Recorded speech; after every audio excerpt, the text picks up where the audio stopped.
the extra 1%. But sometimes it's as simple as being realistic about what's possible. Don't tell them that they're going to have it tomorrow when you know that it's probably the day after. You're setting everybody up for disappointment. Welcome to Small Business Talk for Coaches with Cathy Smith. This podcast is the ultimate resource for coaches looking to transform their coaching passion into a thriving business. Cathy Smith began a journey as a marketing professional in 2001 and has helped thousands of businesses to grow. Cathy specialises in helping coaches and is dedicated to showing you how to get your first clients and then many more. If you are ready to take your coaching practice to the next level, then you are in the right place. Whether you are just starting your coaching journey or you're an experienced coach not seeing the results you desire, then this podcast is for you. Welcome to Small Business Talk for Coaches. Today I have a special guest with me. I have Todd Krause, and we have an amazing topic. It's profit legs. Where are you losing money? Now that you're starting to get your business up and running, we now need to look at making sure it is profitable. So welcome, Todd. Thank you so much for inviting me to be a part of your show. You are very welcome. So can you just give us the 2-minute story of who you are and why you're here? Yes, I have several businesses. It focuses on the same audience, but just using different venues. One is to speak to them as a group, and the other one is a one-on-one. What I really do is I show businesses, because in the world we're in, we're very focused on processes. We're focused on technology.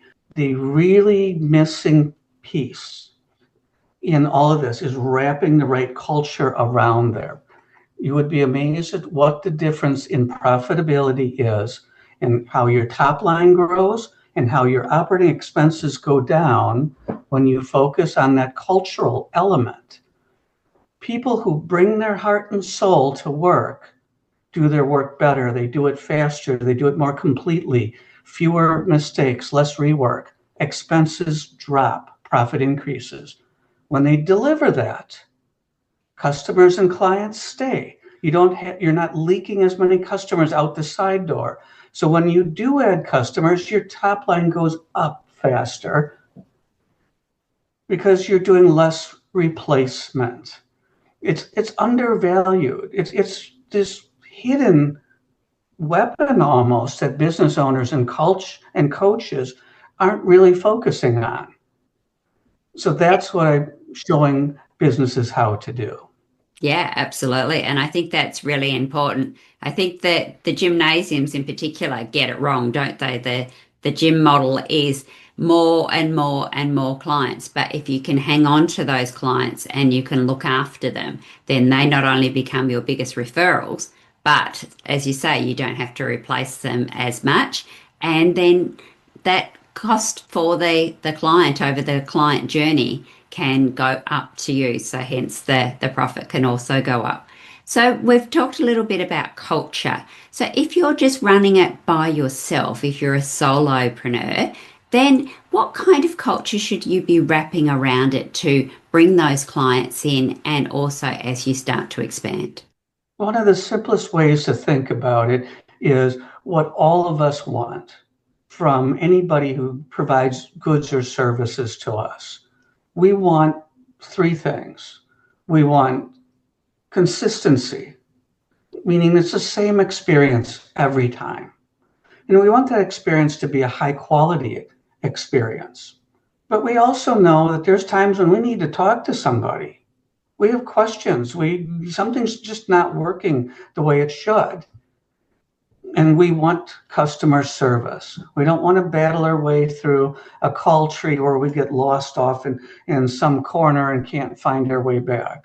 We don't want to talk to robots or chatbots. We want somebody on the phone who can fix our problem. So we put those 3 things together. But that's really one side of a coin. So if you flip that coin over, the business owner and the coaches, they want to deliver those 3 things efficiently. That means that we do everything we say we're going to do. And if you can meet those two together, then you have a winning combination. Yes, I totally agree. And if you can over deliver on what you've promised, then that's also a bonus because everybody wants to feel that they've got value for money. So if you're being consistent, you're doing high quality work and you're over delivering, then that's definitely a winning formula. Over delivering, it definitely is. There are so many pieces of literature out there that even talk about the extra 1%. But sometimes it's as simple as being realistic about what's possible. Don't tell them that they're going to have it tomorrow when you know that it's probably the day after. You're setting everybody up for disappointment. And I think in the Don't tell them. coaching world, it's a case of thinking about how big your containers are. If you know that you can deliver it in 4 months, then having a 6 months container might be that perfect thing because not only have you delivered it early, that what the client thought they were going to get, but now you've got a couple of extra months to work on something else that they maybe hadn't thought of. So that can be a bonus. But if you shorten it to 4 months and you can't deliver it until 4 months and 1 week, then that becomes a misalignment and that's when you lose that high quality service. Under promise and over deliver. Very true. So when you see businesses that have got their culture sorted, what kind of profit leaks are they experiencing? The ones who do not have it sorted, first, they have high turnover. When you have high turnover, you have higher expenses searching for, finding, and acquiring new talent. Then you have to train them. They're going to go through that learning curve and they're going to make all the mistakes that a young, unseasoned person on staff would make. Maybe they're not young, but a new person on staff who's new to the work and new to the clients, they'll make those mistakes. You're losing the efficiencies and the knowledge that you have in the staff that you've retained over a longer period of time. The people who can see a problem coming and solve it before it becomes an issue. The ones who know where there's likely problem areas and they know what the workarounds are so they can avoid the problems. They have fewer problems. There's less rework, and you're not paying to hire new people. You're not paying to train them, and you're not paying for them to work their way through the learning curve. All of those expenses go down.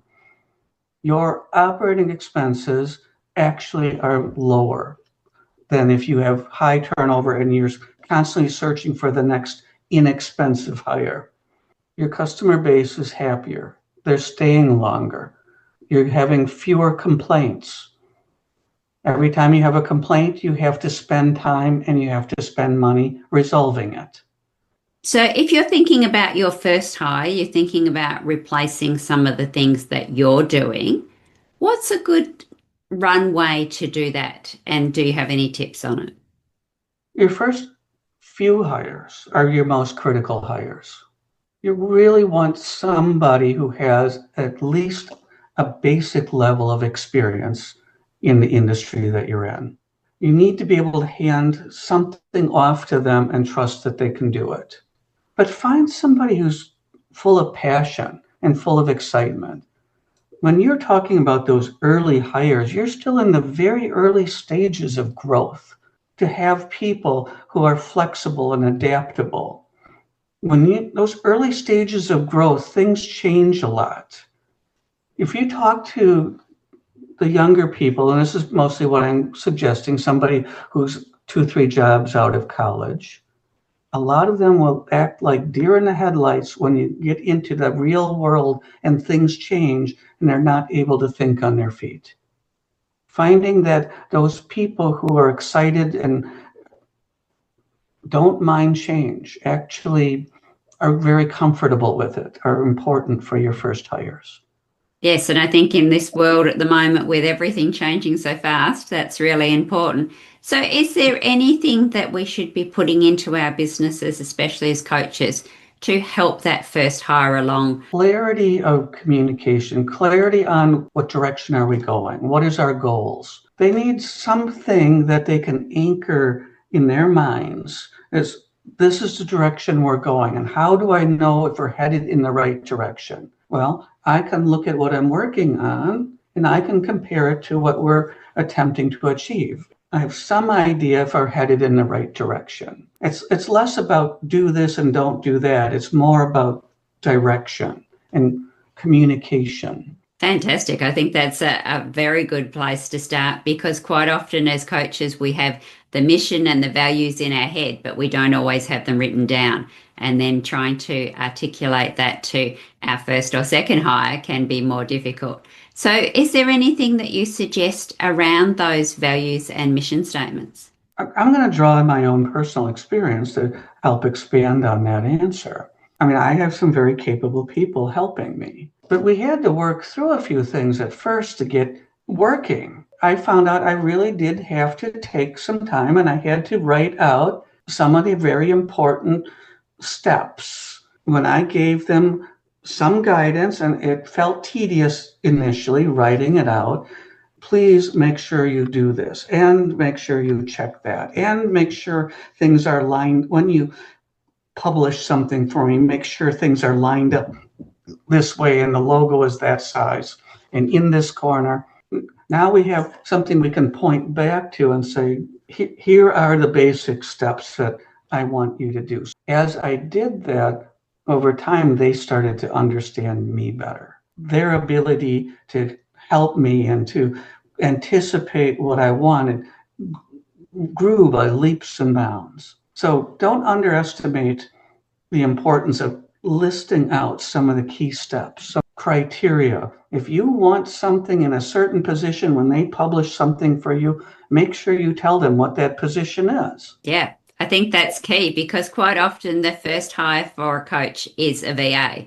So they might be doing articles or they might be doing their social media posts. So having those guidelines of, I like it spelt this way, I like to have it these kind of words, I like this kind of conversation, is really important. And I think even more so now with chat and Claude and all the AIs that we're plugging it into, giving them that basic ground rules. So even if you're not using a person per se and you're using an AI employee or an agent, then I think the same rules suit. And that all brings it back to culture, doesn't it? Because it's the way we want to talk, it's the way we want our clients to see us, it's the way we want to treat our clients and deliver our service. So whether you're having a person as your first hire or whether you're having an AI as your first hire, I think the principles last the same. So what do you think, Todd?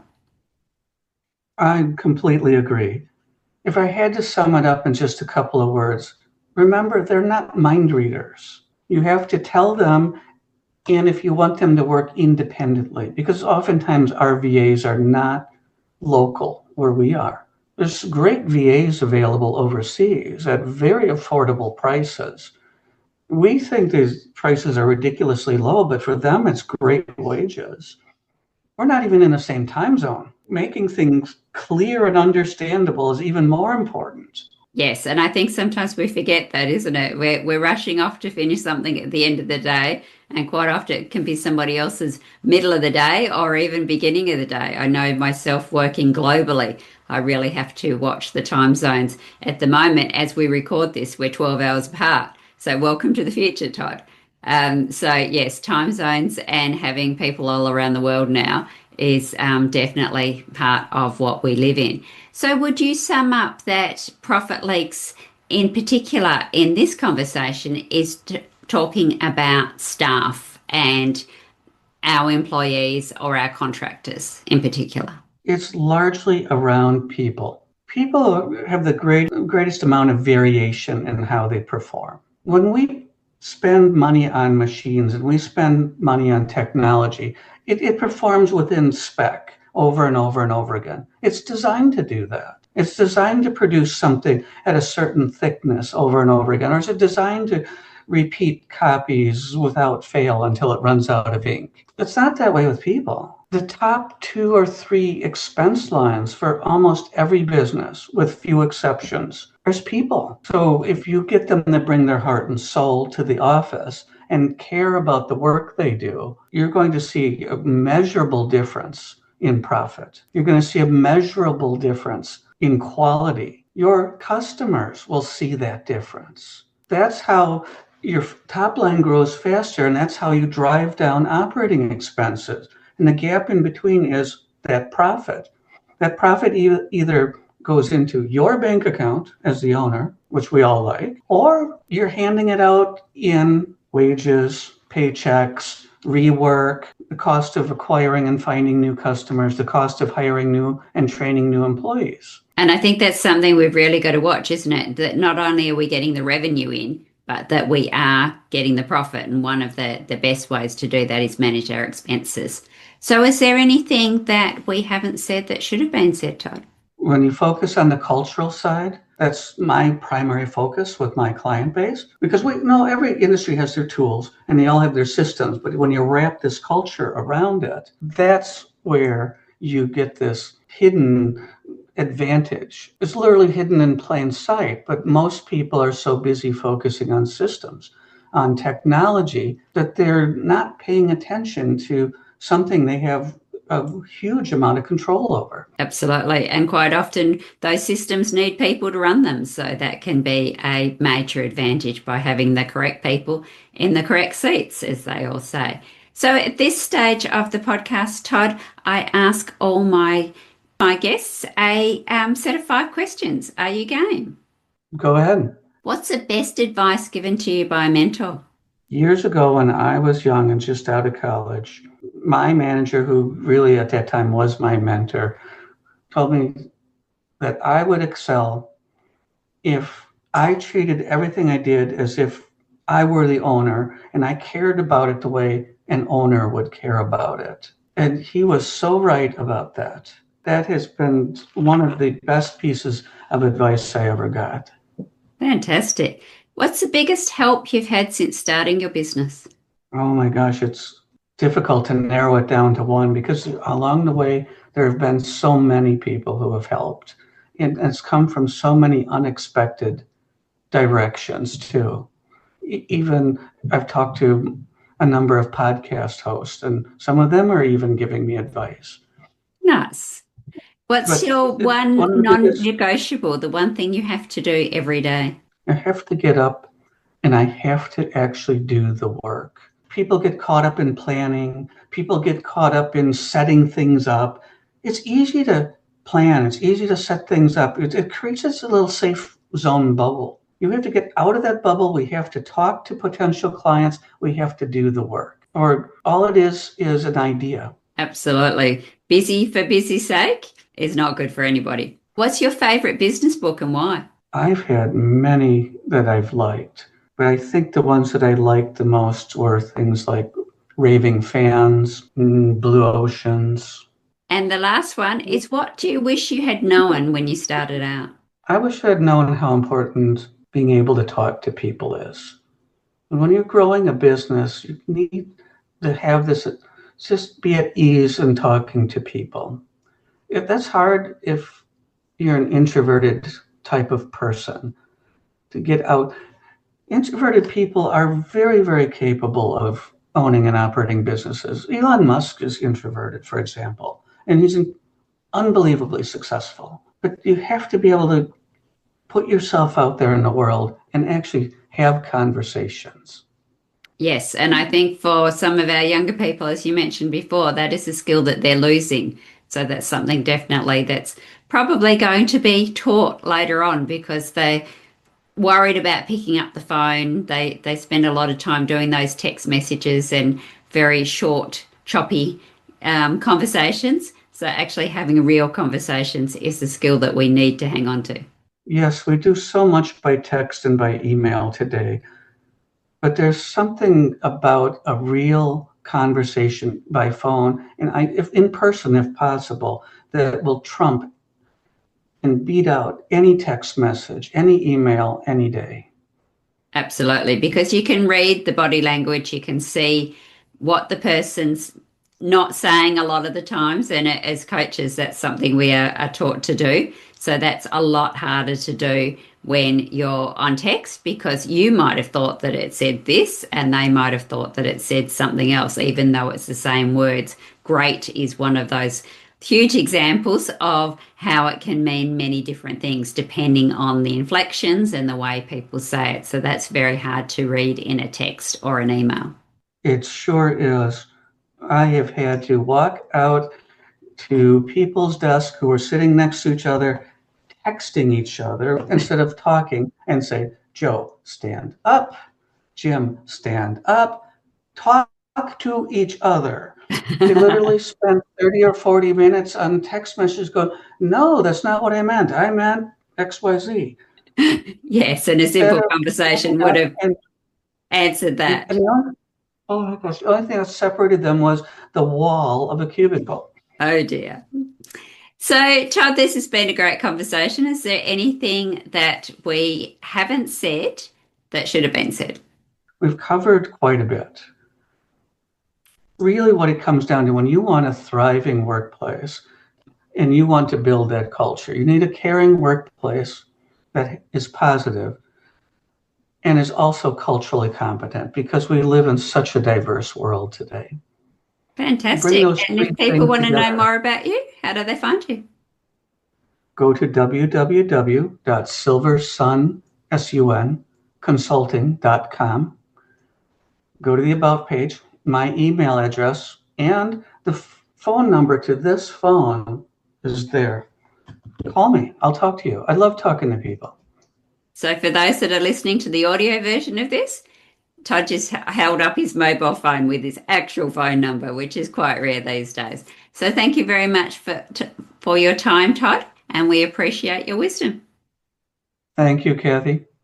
And remember, SBT audience, enjoy your journey. Hey, did you enjoy this podcast? Why don't you go and check out the Coach's Marketing Roadmap, your step-by-step guide to accelerate your journey to a thriving coaching business. thecoachesmarketingroadmap.com.au. And don't forget to subscribe to Small Business Talk for Coaches podcast. Go to smallbusinesstalk.com.au for all the show notes from this episode. Remember, coaches, to be great, you must start. Pick one tip from today's episode. Take action and implement it. Coaches, you've got this. Let's meet again next week at the same time and place. Remember, just start. One step at a time, take consistent action, and